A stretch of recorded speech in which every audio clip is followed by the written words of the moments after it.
Welcome, everybody. It's time once again for the next chapter with Charlie Hedges as he explores turning the page on his life and yours. Hey, Charlie. Hey, Paul. You know, after a couple months of hiatus, I am so pleased to welcome back our good friend and frequent podcast guest, Terry Hershey. In today's show, Terry and I discuss a mostly American need for the overuse of superlatives in our daily speech. In this episode, we talk about words like great and best and favorite. Think about it. Why is it when asked, how are you doing, we commonly fall back on the phrase, great, I'm doing great. How can you be doing great all the time? Terry suggests that we might be better off if we were to simply give ourselves, check it out, the permission to be ordinary. And with that ordinary, Terry goes so far as to suggest that the ordinary is the hiding place of the holy. Oh my, that is so true. Please enjoy our conversation with my ever so insightful friend, Terry Hershey. Hey, Hirsch. Been a while, buddy. Charles. What's up, man? It has been a while. Well, actually, I went back to work for a living, traveling. So that was a whole new adventure for me. Do you care to elaborate, or do you want to just leave it at that? I made a living going out and giving speeches. So Yes. That meant I went to an airport, I got on a plane, I went someplace, gave a speech, and came home.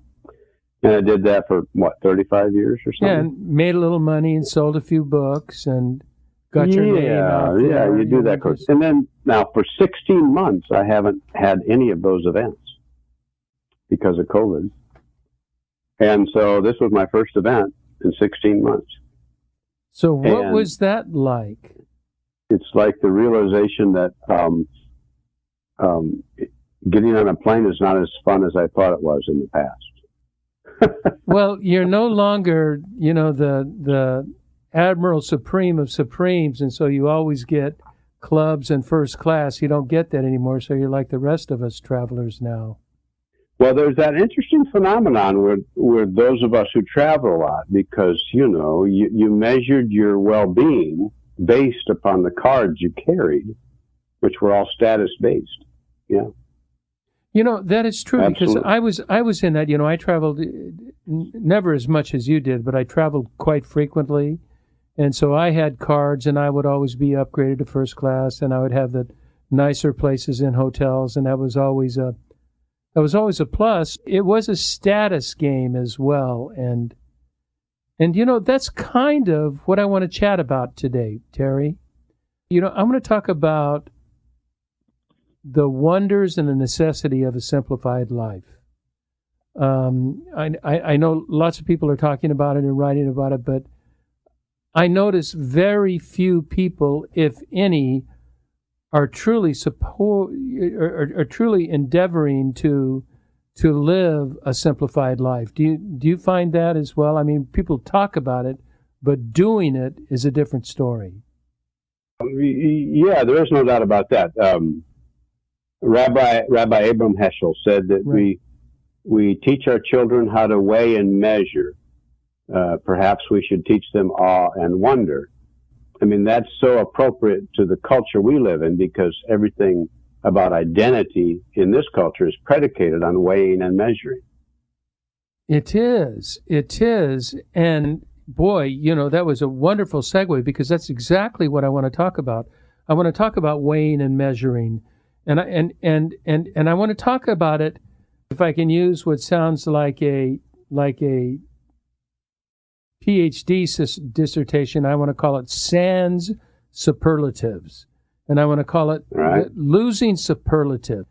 We can't talk. It seems like we can't talk anymore without losing superlatives. That everything, not necessarily everything, Terry, but so much is based on words or phrases like, oh, this was great, or this was the best, or this was my favorite. And that is such limiting speech, because it limits it to a single event.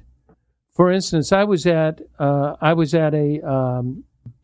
what do you call it, kind of a vacation, and a number of people there, and I was asked 2 or 3 different questions. One, what is your favorite movie? What was the best concert you ever attended? And I just finally said, I don't believe in favorites and best, and I don't believe in the word great, because I like so many things. If you want to know about my movies, I can give you my 10 or 15 movies that I think are really worthy movies that moved me. But could I give you one single movie? Could I give you one single concert that I went to that sort of represents me? Absolutely not. I cannot. I can perhaps create a list, but that's not even important. You know, maybe I've quoted this so many times, but it is worthy of quoting. And B.B. King is quoted as saying or is known for saying, I don't know if it's apocryphal or if it's true, or if he really said it, but it is true.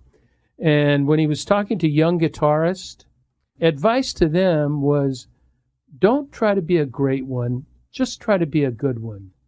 And that just always resonated with me, Terry. You know, why be great? Just be good. Just, and good is, my goodness, good is good. Yeah. Well, there's that quote that the great is the enemy of the good. Oh, I'm not familiar with that. Of course, I'm listening to your thing about what's your favorite whatever it was, movie, et cetera, et cetera, et cetera. Of course, my humor in those kind of settings is I'm not sure, but as a person who's been married several times, you can ask me which was my favorite wife, and we can get started there. And if it's not your last one, you're screwed. Yeah. here's my best story, because this is a theme I talk about in lots of my last book was called The Gift of Enough. I love that title. I actually wrote a book thing. Yeah, here's the story. Tim Hansel, I don't know if you remember Tim, but I do. Back in the day, he was at Azusa Pacific, Southern California, when you and I were both down there doing stuff. And he used to do workshops and lectures and stuff.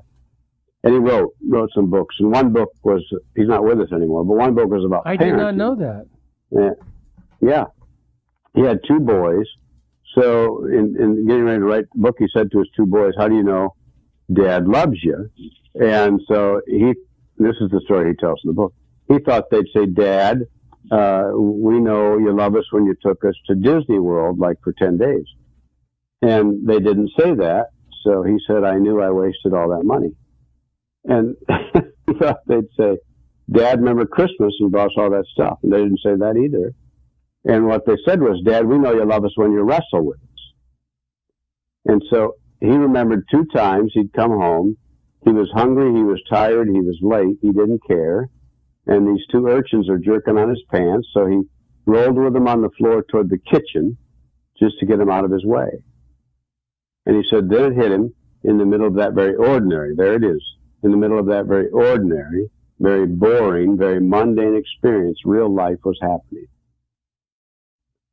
In fact, real joy was happening, real intimacy was happening, in the middle of that very ordinary, very boring, he said, but I missed it because I was only tuned in to your words, the great, the Disney World, and there's nothing wrong with Disney World and Christmas. No, there's nothing. They're wonderful. They only have meaning with the wrestling times.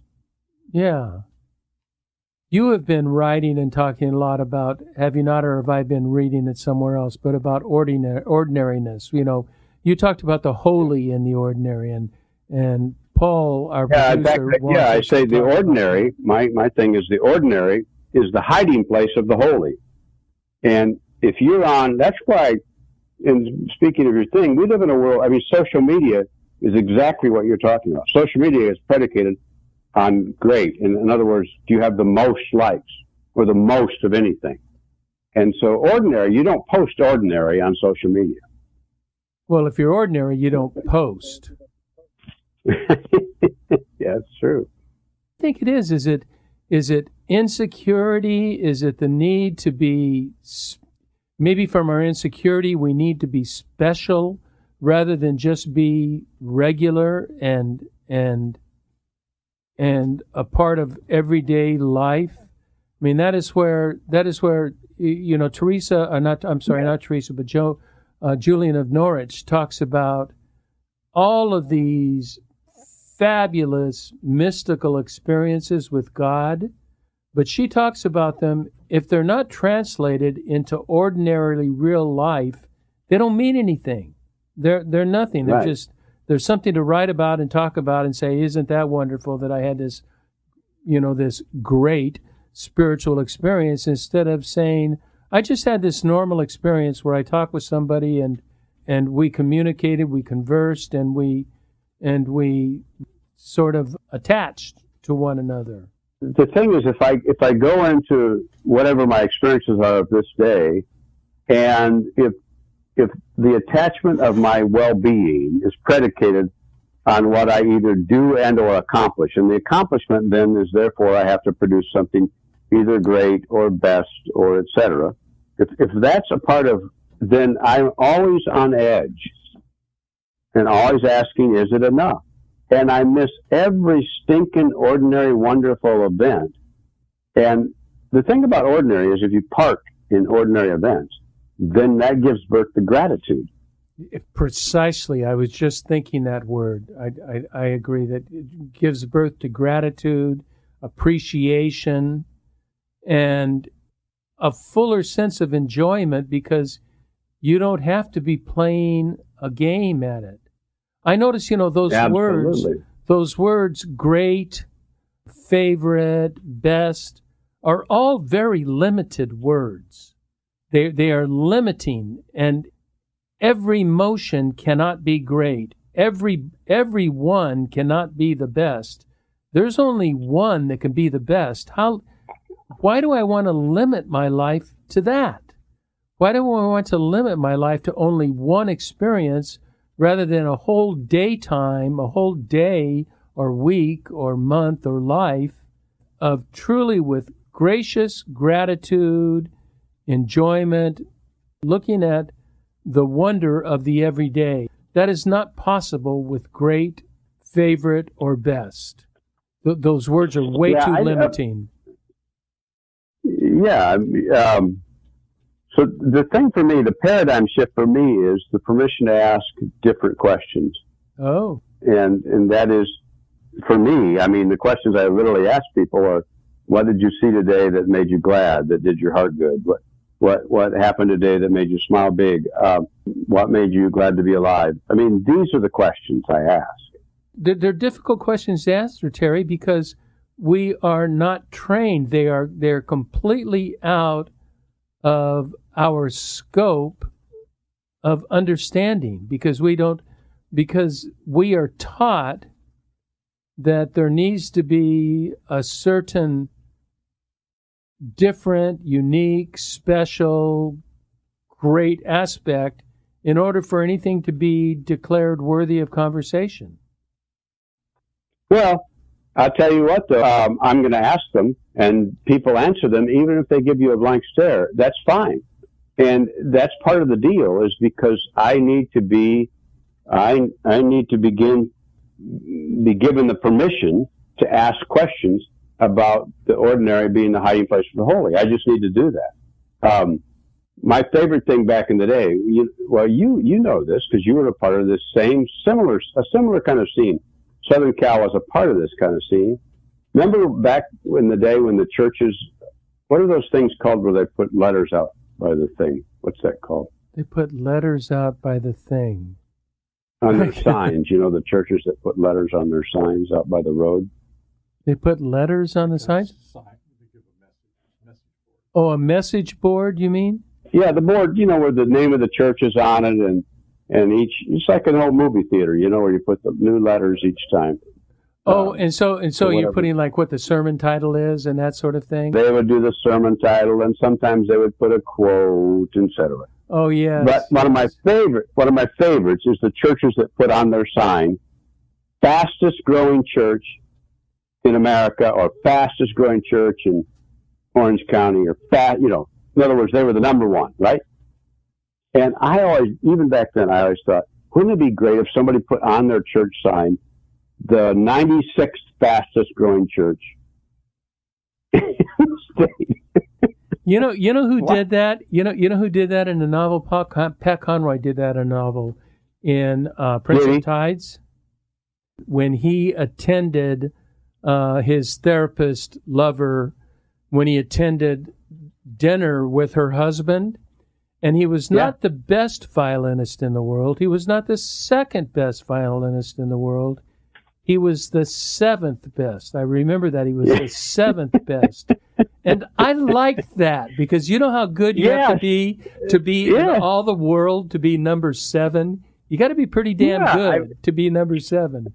But he was the seventh. Yeah, that's why I'm saying, wouldn't it be great on your church if you put, we're not the fastest growing church in the state, but you're welcome here.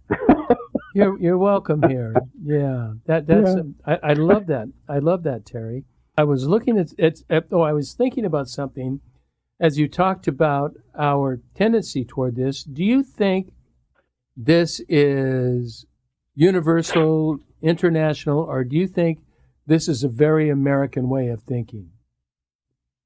Well, it's fundamentally Western. There's no doubt about that. Now, I don't know enough about Asian culture. I mean, there's a drivenness to parts of Asian culture. Yes. But I don't know enough to know how their messaging sinks in. But there is something about us that there's something about Western culture that predicates your identity and well-being on performance. There's zero doubt about that. Oh. And that's why if you were great at one time, then and you don't perform, then you're past your prime.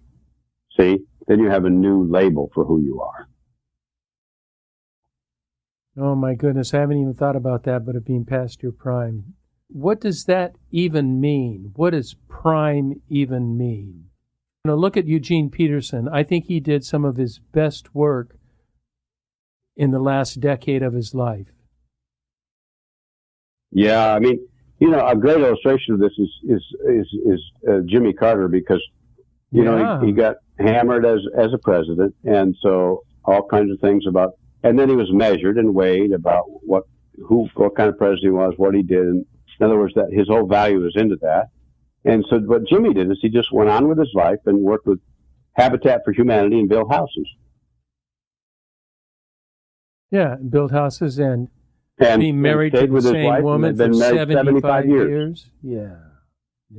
Jimmy Carter is in my mind, the most successful past president that certainly in our generation. Yeah, but I mean, he's a perfect illustration of the fact he didn't take to heart the measurements about whether he was the greatest or the worst. In other words, he didn't take that to heart. He just took his hammers and nails and started building his Habitat for Humanity house that he was on that day. Okay, I want to tell a story. I want to ask a question, then I want to take a break. Is it too early for a break, Paul? I was the high school my son played baseball at was in the CIF finals, which is CIF is California International Interscholastic Federation. And so it's like the championship of Southern California. They were a very good team. And we were standing in line to attend the event, and I was with a woman and her 10-year-old son who were standing. I wasn't with them, but we were standing in line together and chatting because it was a 20 to 30-minute wait to get in. And she found out my son is a professional baseball player, and so she had questions. And her 10-year-old son is 10. I mean, this is a young kid. 10 is a young kid in my brain. She had hired for him because he's a good catcher and he can hit a little bit. He has a professional catching coach and a professional hitting coach at 10 years old. Now, I have no problem with young kids getting expert advice and that can help them on their fundamentals. My son, happened to attend what do they call them? Training sessions that at 5 years old they were group learning sessions where he learned the fundamentals of catching, and that really helped. But it had no intent of, he's going to go to college or he's going to be a pro. And now all this kid can think about at 10 years old, Terry, and he has until he's 18 years. He has 8 more years going, that all he thinks about is getting a scholarship to a D1 college or getting drafted. I feel like he doesn't even enjoy the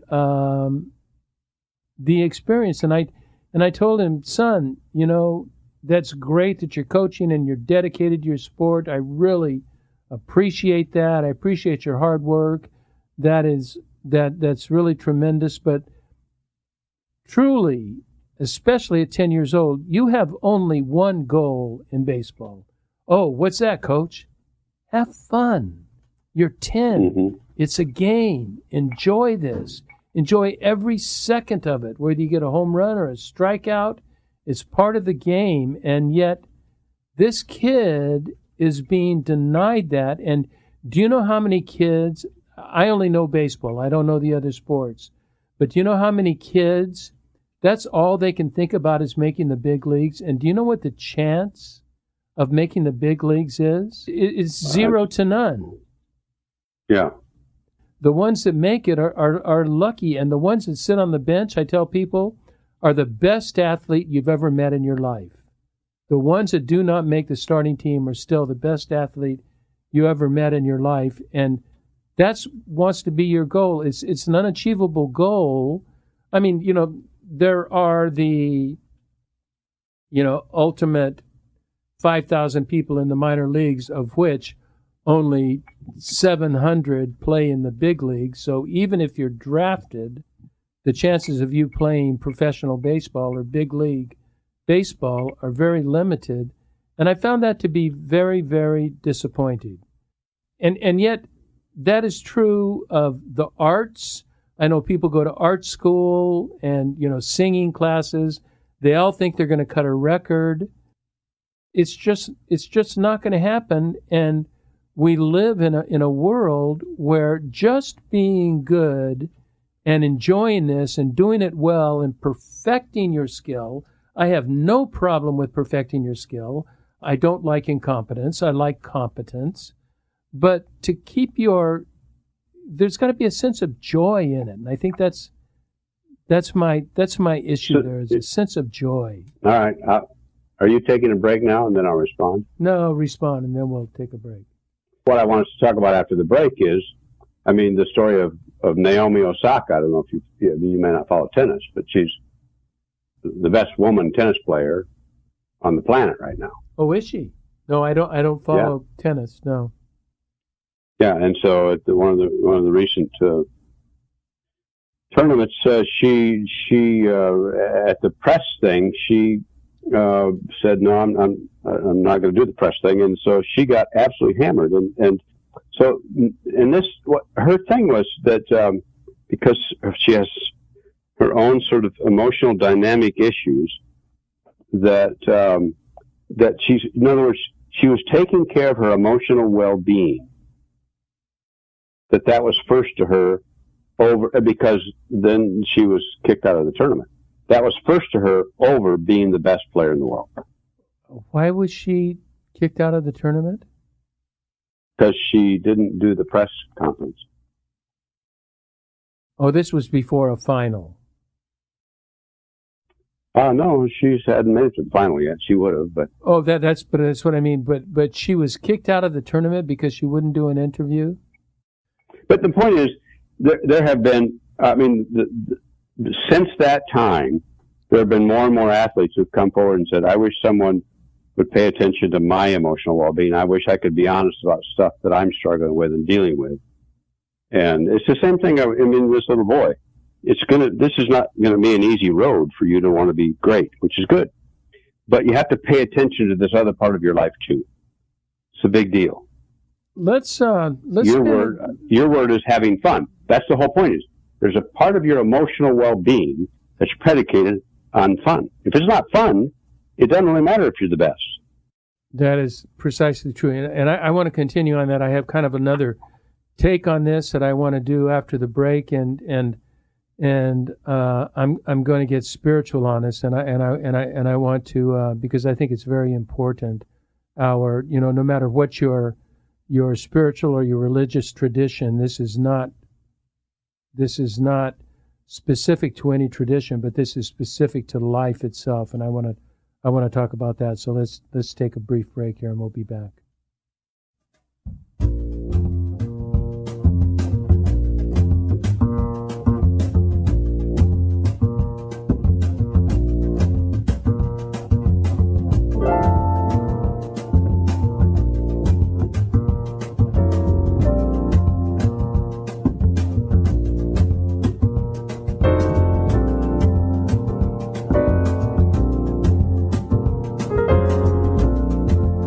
Hi, all. This is Charlie Hedges, and you're listening to The Next Chapter with Charlie. And today, we are fortunate to have my good friend and brilliant podcast guest, Terry Hershey. And we are talking about our habit of living life in the world of superlatives, that everything must be great, best, favorite, tremendous, off the charts, when the beauty of life is found in the ordinary. And what I want Terry to do now, because he has spoken of it on this podcast and he's spoken it on previous podcasts, but never fleshed it out. I think the spiritual life has a lot to do with the ordinariness of life. And we have even made the spiritual life to a great spiritual life. What is your prayer life like, and what do you do like? And rather than just ordinary living and appreciate the interrelationship with the divine, whatever that is to you. So, Terry, on the spot, flesh out holiness in the ordinary. Charles, good to be with you. It was a nice discussion until you asked that. Yeah, it was a nice discussion. Unfortunately, I was actually hoping that this was going to be one of your greatest shows. I know, isn't it the truth? I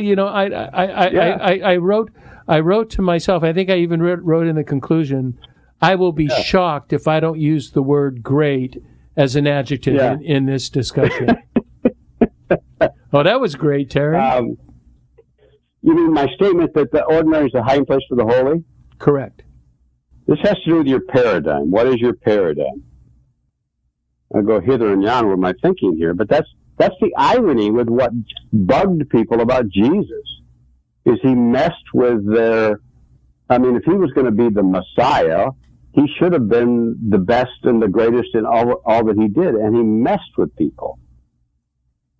He hung out with people he shouldn't hang out with. He spent time doing stuff, kind of bending their rules. He simply stopped to just do nothing sometimes. Oh, many times. So, yeah. Many times. The English word is being grounded. Where am I living in the sacrament of what is the present moment? In other words, the whole thing about be here now. And it's a simple little sentence. Little boy said to his mama, Mama, listen to me, but this time with your eyes. You've said that before, and I've never quite caught all of that. Can you tell me more about that? Is that how many times have you been with your kid where you've been distracted, and all they wanted you to do was just look at them? Oh, it's funny. I had a conversation with a man today. I found myself listening to him, and I'm working very strongly on improving my listening skills. I never said anything until he was completely done, and he did much more talking than I did, and I just was asking questions. I can't tell you, that guy just said, what a great discussion. That was 100%. That was so rewarding for me, because I was curious about his internal state of being. We were not talking trivia, we were talking about who he is as a person internally.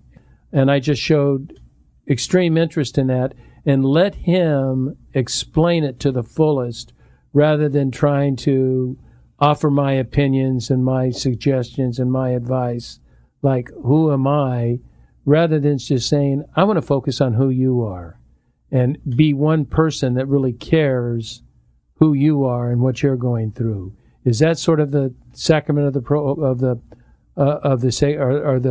holiness of the sacred present? That's a big part of it. In other words, I'm here now, because now is all I have anyway.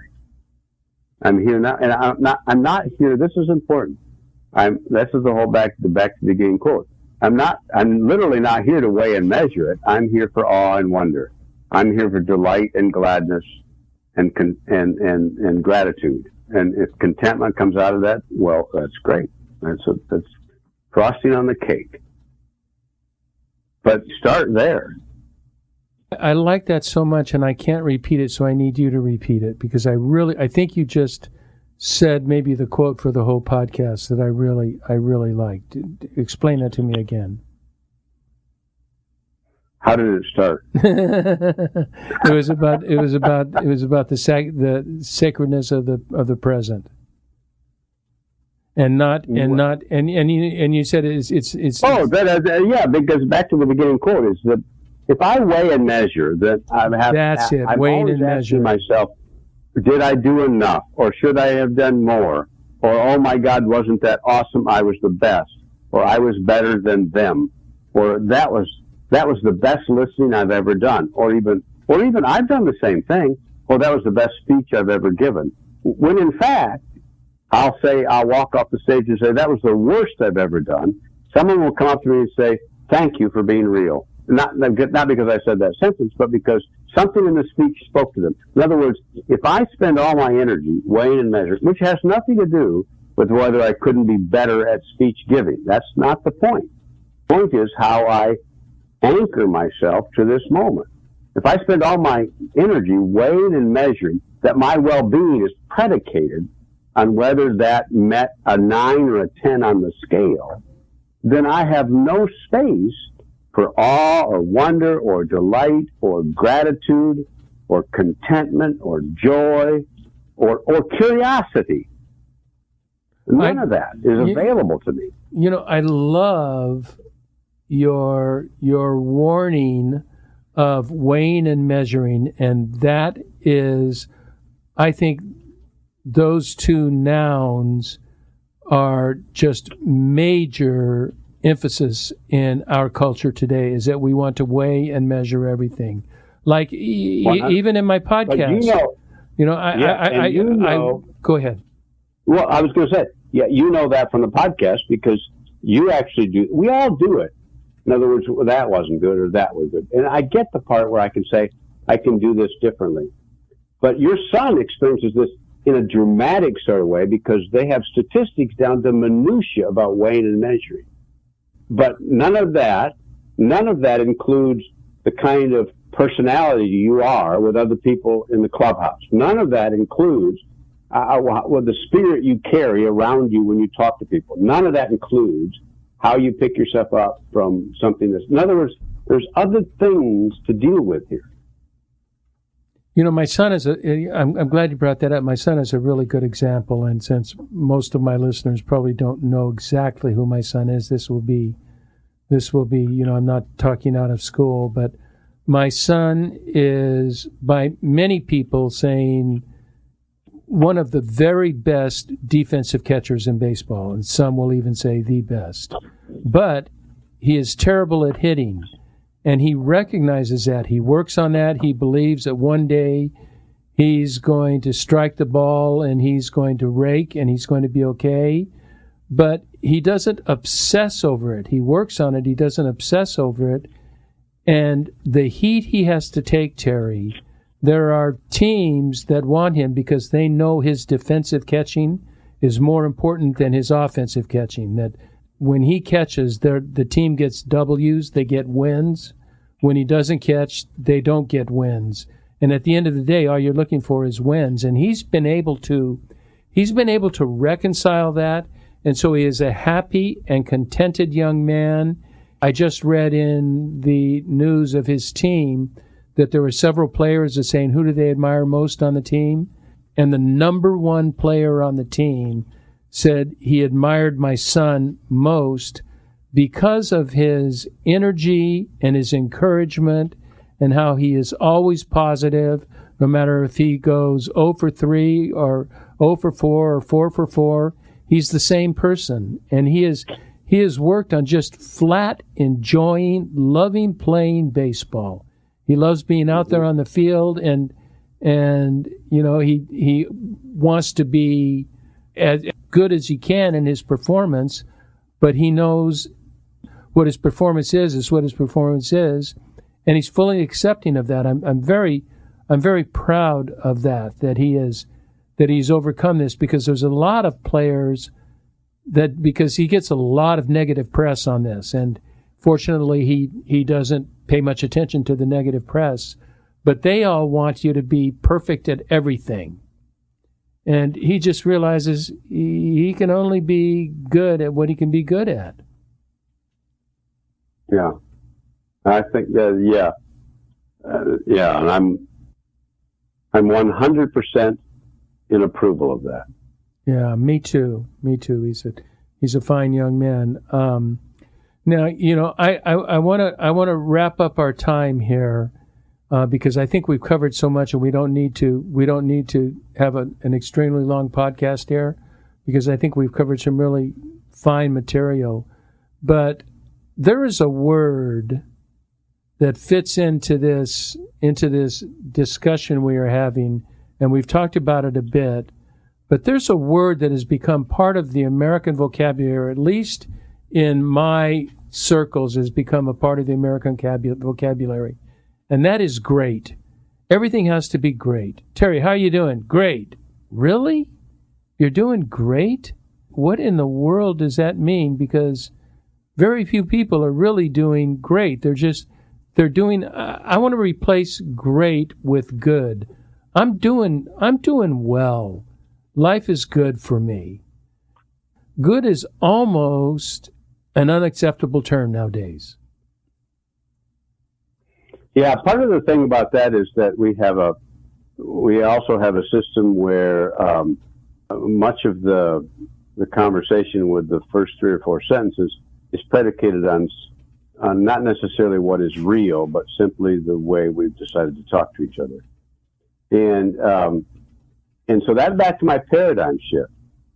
When people ask me, I literally have to respond this is my paradigm shift. I will respond to that with what I consider to be an honest sentence.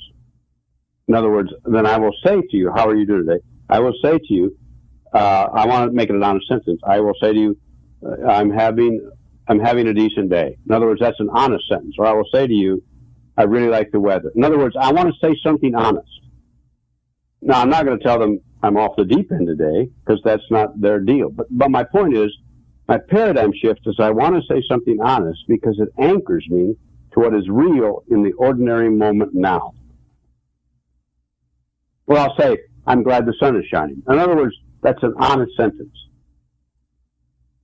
I had a day today when I entered. It was funny, Terry, because I've heard this preached so many times, but today was an excellent example of it. When I went into the bathroom, we have at 7:00 in the morning, we have a morning light shining in our bathroom window, and the whole bathroom seemed to be lit up with joy.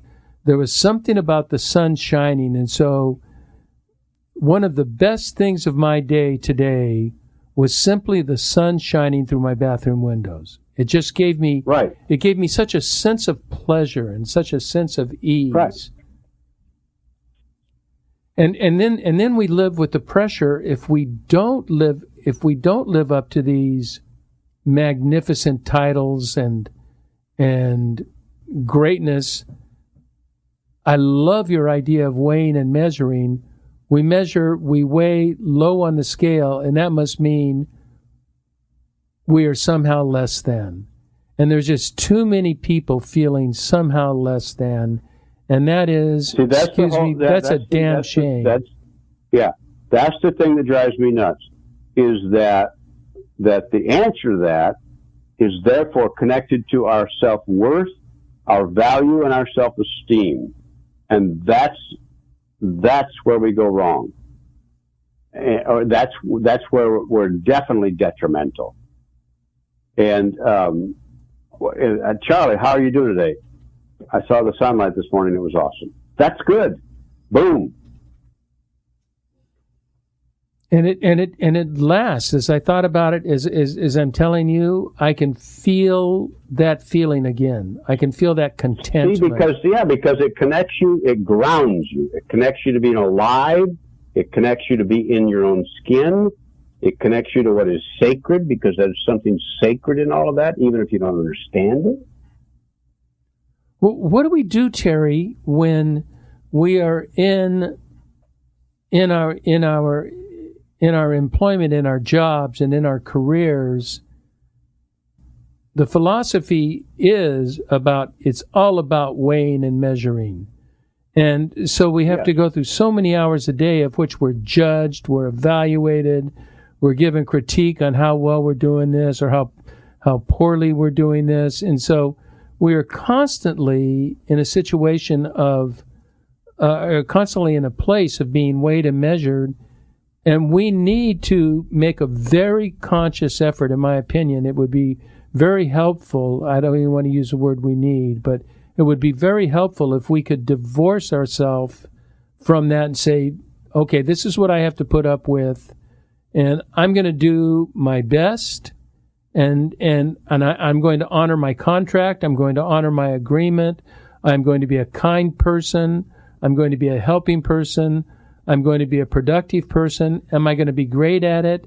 Shoot, I don't know. I just know I am going to do my best to do my assignment. And there's just not, a lot of people doing it, and and the ones that are doing it, I find, are probably not respected by the leaders in the organization. Yeah, most organizations, but some, they actually grow people like that. It's awesome. Like who, Terry? I would love. I may go back to work. That would be a great be a great podcast for you, is to highlight 3 or 4 or 5 companies that's what they do, is that they grow people, and so their sense of well-being is actually better having been in the company, which is payoff for the company. I want to wrap her up now, because I'm feeling like we're just going to kind of go round and round, because we've covered the essence of this, and I will do my attempt at summing up, and then I would like you to give your attempt at summing up.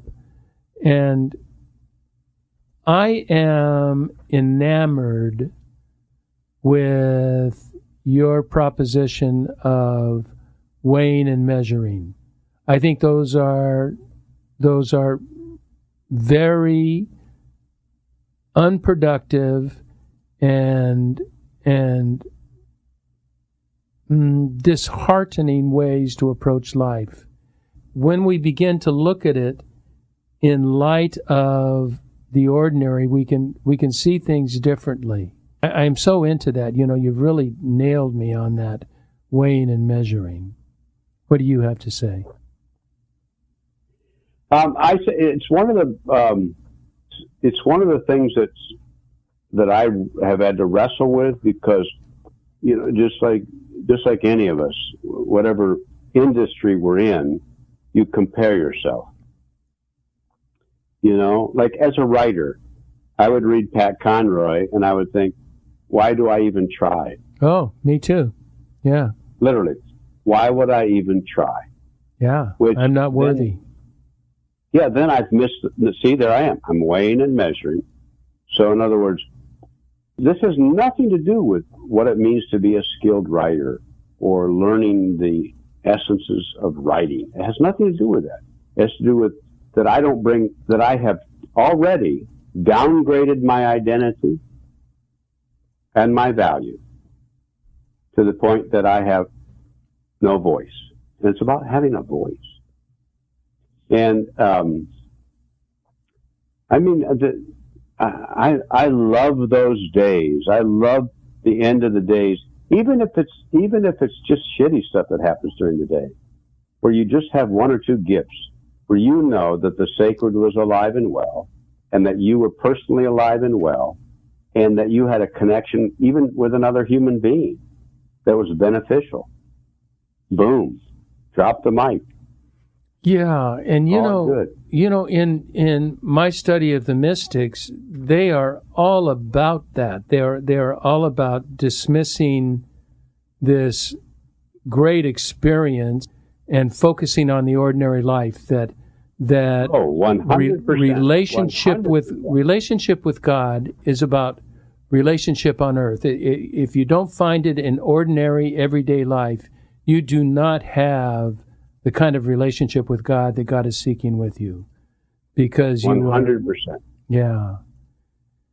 Well, we have more to say on that, and that's for another subject. But I'd like to wrap it up. Do you have anything you would like to close with? No, just give yourself the permission to find the sacred in the ordinary. Be glad. I agree. Terry Hershey, it is so good to chat with you on air once again. I miss you. We're gonna have to get back to a few more regular times with you, because you're a special friend and you bring special wisdom to our show and to me personally. And and I have to take a little aside. Here I am. I'm meandering, but our listeners need to know that you were not always in this situation. That there was a day, handful of decades ago, where you were like the guru in Southern California and much of the United States in a certain discipline in the Christian world. I mean, everybody came to see Terry Hershey. Terry Hershey's books were popular. Terry Hershey's speaking. Everybody wanted Terry Hershey. So you experienced fame. You experienced people wanting a piece of you and wanting to be your friend and wanting to be with you and to listen to you. And, you had so many sycophants that you are now, you still have a boatload of people that follow you, love you, respect you, listen to you, but you're on a whole different level. So I should be shutting up, and yet I'm thinking, what was the process for you to make that change? I closed the door and then I opened it again. I'm sorry, listeners. You take your press way too seriously, and then you get extraordinarily depressed and angry because you can never live up to your press. And then you reread Henry Nouwen's book, The Wounded Healer, mm-hmm.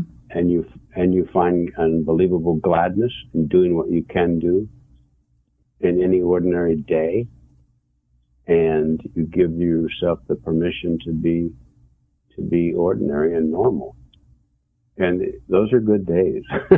Yeah, you know what? I want to pursue that on another podcast, because it's like, I used to call it from headlines to breadlines, although you're not gone to breadlines, you've gone from headlines to real life. And it's a fabulous maneuver that very few people, I think, are able to make that transition, and you've done it extraordinarily successfully by listening to your inner voice. And I so appreciate you and appreciate you doing that. Thanks, my friend. Thanks, Charles. Okay, and I want you to hang on. I also want to thank our listeners. Please, really, thank you for putting up with us and listening to this. I think this has been a very important show, that there's been good learning for me, I hope for you. And I would ask you to check out our website, thenextchapter.life. And, there are plenty of blogs and podcasts on these subjects, and that we explore how to be the real you in a world that wants unrealness. So until next, this is Charlie Hedges signing off. Bye for now.